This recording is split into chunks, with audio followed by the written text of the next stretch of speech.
Let me ask you a question. Are you being used? Know thyself here. Take a second to like this video, hit that subscribe button, and smash that notification bell so that you get all my content as I post it.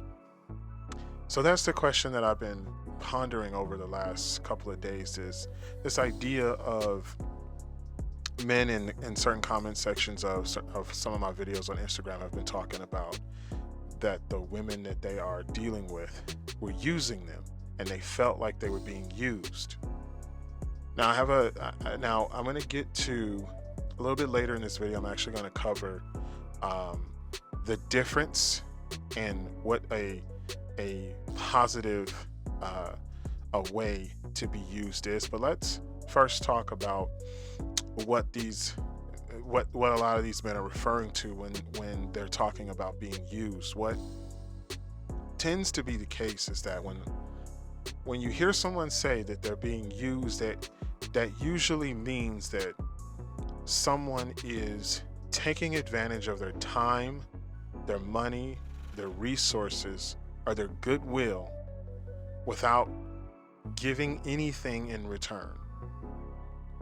So for example, if you are constantly giving your time to people, be it friends, relatives, or heaven forbid, someone you're in a relationship with, and they are not reciprocating that time, they're not reciprocating you flowing resources in that direction. Money is one of the big ones that comes to mind. Then yes, you could feel like you're being used. Now here's the thing. Let's just be honest about this for a quick second. Yes, you probably are being used. There is probably someone in your life that is using you, and meaning in the sense that's popularized, that they're taking advantage of you. And so you have to figure out at what level, at what percentage are you going to allow people to use you. Now here's the thing. There are some instances and times where you will have to be used, meaning someone will take advantage of you and there's nothing you can do about it. When you are dating, there's going to be times, as much as you might try to guard against it, there are going to be times where people use you. Women will use you for your time, for your resources, and they won't give you anything in return. So here's what you have to do. Accept that is a reality. Now, there's certain people out there who hand out advice that'll say, you should never, under any circumstances, allow a woman to take advantage of you. That is theory, and it sounds good in theory. Sounds good in a book. But how are you going to know before it happens that person was specifically going to take advantage of you? Now, I'm not saying go around and be taken advantage of. I'm saying that you have to have a standard. If you listen to any of my videos and you listen to any of the content that I put out, you know that I'm all about men having standards. You must have standards. You must have a set of morals and principles that you adhere to. You must have boundaries that you will not allow someone to cross. And if you have these boundaries and standards, then you can quickly see in other people their proclivity to use, right? You could see this in someone, that they may have the tendency, so to speak, to use you and other people. If you were to be around someone and you see that they use other people for their resources and or their time and or their emotional bandwidth, and they don't give anything in return, then you know that more than likely they are going to do that with you. How do you guard against this? Well, again, you must establish a set of principles in which you live by, then start to live by those principles, And once you do that, you will start to see the, well, how do I want to say this? You will start to see in other people their telltale signs that they would be the type of person that would use someone else. And then you make the decision. Do I want to be associated with this person? Do I not want to be associated with this person? Here's the thing. Even with all of that as your primary, set of standards that you set up for yourself, you are still going to be used, meaning you're going to be taken advantage of by some people. Charge that to the game. As long as you are mitigating that, then you're doing fine. As long as you're saying there's going to be, it's sort of like, like in anything, you're going to have a percentage of runoff. You're going to have a percentage of pilferage. You're going to have a percentage of things that, like if you were, I don't know, if you were, sorting, I don't know, let's say you were sorting things and you were looking at widgets that were coming off an assembly line. Not every single widget is going to pass the test. There's going to be a percentage of them that you will have to either send back or get rid of because they're not going to pass your standard. And in that same respect, there's going to be a certain percentage of women that will use you, meaning they will take advantage of you and they will not reciprocate that energy back towards you. And you know what? In the old school player way, you just charge it to the game and keep it pushing.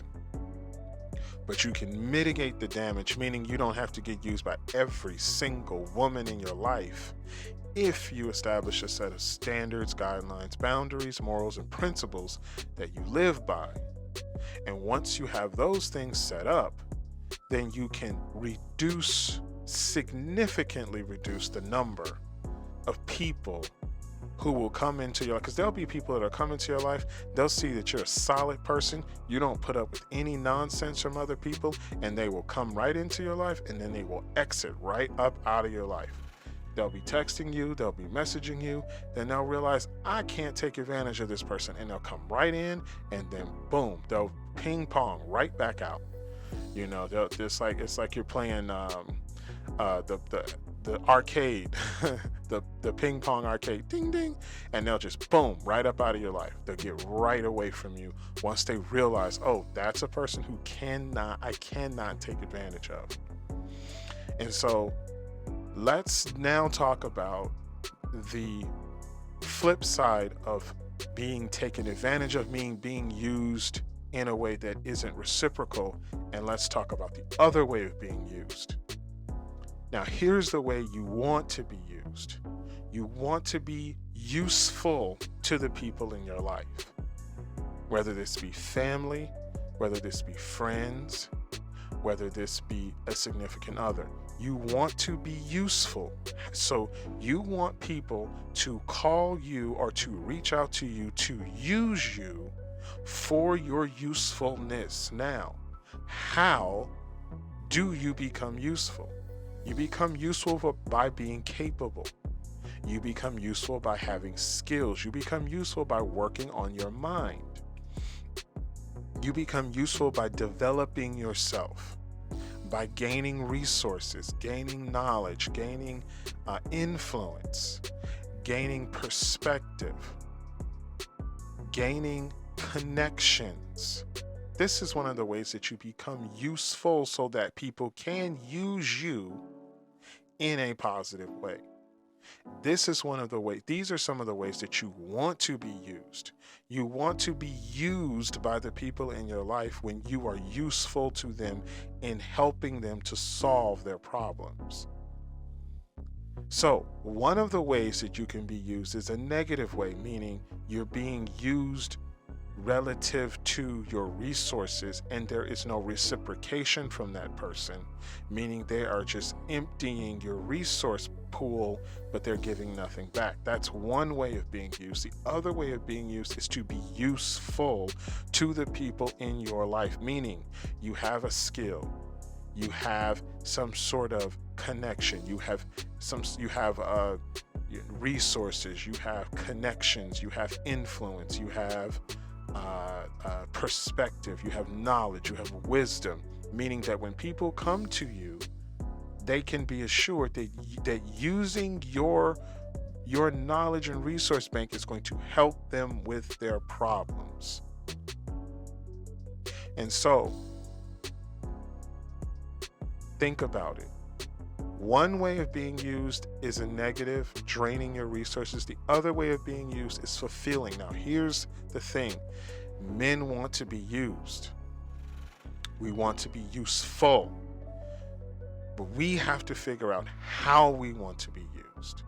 Now, if you lead with you're just a wallet, people, and you just give of your time freely, people will use your resources, money, and your time freely without giving anything back.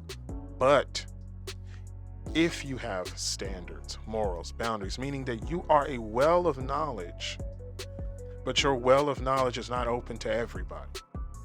You are a reservoir of wisdom and resources, contacts, connections, and influence, but the door is not open. It is a concept that I like to call being available but not accessible. Being available, meaning that I am available to be called upon if needed, but I'm not accessible to everybody, means everybody can't get access to me. So think about this, and I'll do another video on availability versus accessibility. So stay tuned to my next video. I'm going to do that in the next coming few videos. But I just wanted to talk about the idea of being used. Yes, you do want to be used, but used for the correct purpose. You do not want to be taken advantage of and where there's no reciprocation, but you do want to be useful to people. You want people to think of you when they have an issue that needs to be solved. Let me call this person because you know what? They have a reservoir of knowledge, wisdom, understanding, resources, influence. Sometimes it's money. Sometimes it's connections. And then being used in that way is the way that men want to be used. We want people to depend on us to help them with their problems. And so with that being said, I want to thank you guys so much, as always, for rocking with my content. Please hit that like button. Please smash that notification bell and hit the subscribe button so that you stay up to date on all of my upcoming content. Thank you guys so much for tuning in. Please take care of yourself. I'll see you guys on the next video. All right, bye guys.